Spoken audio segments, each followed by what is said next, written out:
Hello বন্ধুরা, আপনি কি জানেন তাজমহলের যমজ ভাই অর্থাৎ আরও একটি তাজমহল নির্মাণের কার্যক্রম শুরু হয়েছিল, কিন্তু এমন কি ঘটল যে সেটা আর সম্ভব হয়নি। আপনি কি এটা জানেন যে তাজমহল এমন একটা জায়গায় নির্মাণ হওয়ার কথা ছিল যে জায়গা কিনা গুগল ম্যাপেও দেখতে পাওয়া যায় না। তাজমহলের মধ্যে এমন কি রহস্য আছে যার কারণে এটাকে এক এক সময় এক এক রকম দেখা যায়। জানলে অবাক হবেন যে যমুনা নদীর কারণেই তাজমহল এখন পর্যন্ত টিকে আছে। কিন্তু কিভাবে, এসব কিছু জানতে ভিডিওটি সম্পূর্ণ দেখুন, কারণ বিবর্তনের আজকের এপিসোডে আমরা দেখতে চলেছি তাজমহল সম্পর্কে আমাদের এমন কিছু না জানা সিক্রেট যা স্বয়ং সম্রাট শাহজাহান শুনলেও চমকে উঠবে। সে ভাবতে শুরু করবে এগুলো তো আমি নিজেই জানি না। তো চলুন শুরু করা যাক।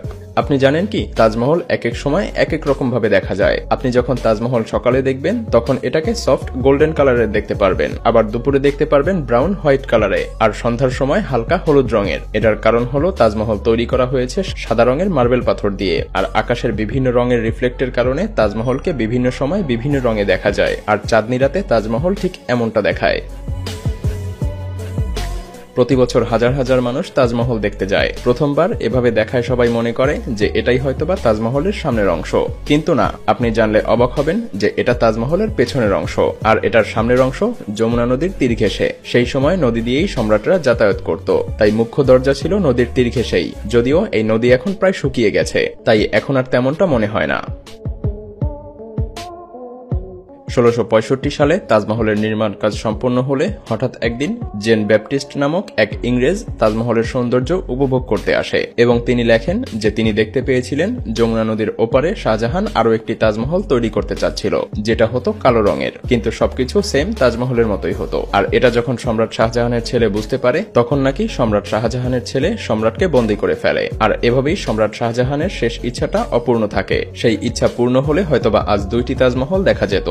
আপনি কি জানেন তাজমহল টিকে আছে কেবলমাত্র যমুনা নদীর কারণে? কারণটা খুলে বলছি। তাজমহলের ভিত্তি স্থাপন করা হয়েছে টিম্বার কাঠ দিয়ে। আমরা সবাই জানি কাঠ পচনশীল একটি বস্তু, কিন্তু তাজমহলের নিচের টিম্বার কাঠ এতদিন ধরে টিকে থাকার কারণ যমুনা নদীর পানির কারণে বিদ্যমান আর্দ্রতা। যমুনা নদীর সংস্পর্শে থাকার কারণে টিম্বার কাঠ আজও অক্ষত আছে, আরো শত শত হাজার বছর ধরেও এটা টিকে থাকবে। বুঝতেই পারছেন এটা কেবল সম্ভব হচ্ছে কেবলমাত্র যমুনা নদীর পাশে এটা স্থাপিত হওয়ার কারণে। হয়তো সেই সময়ের প্রকৌশলীরা এজন্যই যমুনা নদীর পাশে তাজমহল স্থাপন করেছিল।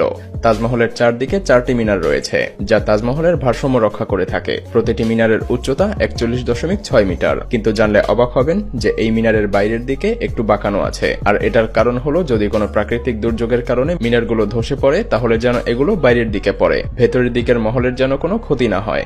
তাজমহল নির্মাণ করার সময় এটাতে একটি ইলুশনও ক্রিয়েট করা হয়েছিল, আর এটা আপনি এখনো দেখতে পারবেন। আপনি যখন গেট থেকে প্রবেশ করার পূর্বে তাজমহল দেখবেন তখন আপনি তাজমহলকে বেশ বড় দেখতে পারবেন, আর যখন আপনি সামনের দিকে অগ্রসর হতে থাকবেন তখন আপনার মনে হবে তাজমহল যেন পেছনের দিকে সরে যাচ্ছে।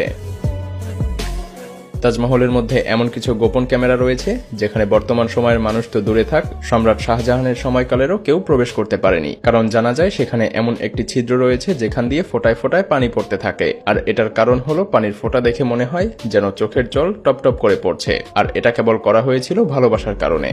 একথা আমরা প্রায়ই শুনি যে শাহজাহান তাজমহল নির্মাণের সময় অনেক কারিগরের হাত কেটে দিয়েছিল। যদিও এটা নিয়ে বেশ বিতর্ক রয়েছে, তবে এটা নিশ্চিত যে সম্রাট শাহজাহান প্রায় সমস্ত কারিগরকেই কিনে নিয়েছিল, যাতে করে সেই সমস্ত কারিগর ঠিক তাজমহলের মতো করে অন্য কোনো স্থাপনা আর কোনোদিন নির্মাণ না করতে পারে। আমরা সবাই জানি সম্রাট শাহজাহান তাজমহল বানিয়েছিল তার স্ত্রী মমতাজ বেগমের জন্য, আর মমতাজ বেগম তার চতুর্থ সন্তান জন্ম দেওয়ার সময় মারা যায়। জানলে অবাক হবেন যে তাজমহলের মধ্যে শুধুমাত্র মমতাজকেই দাফন করা হয়নি, সম্রাট শাহজাহানের আরও 5টি স্ত্রীকে এই তাজমহলের মধ্যেই দাফন করা হয়েছিল।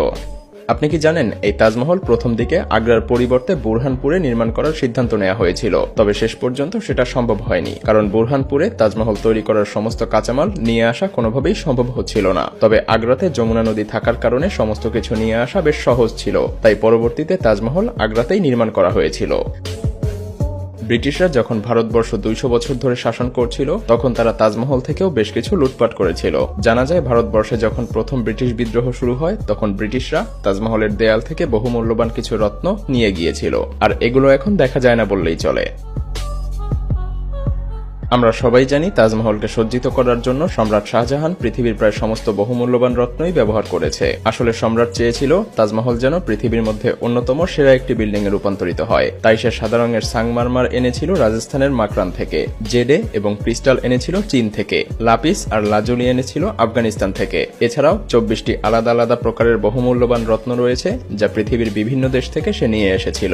আরো জানলে অবাক হবেন যে এসব রত্ন বিদেশ থেকে আগ্রাতে নিয়ে আসতে প্রায় 1000 হাতির প্রয়োজন হয়েছিল।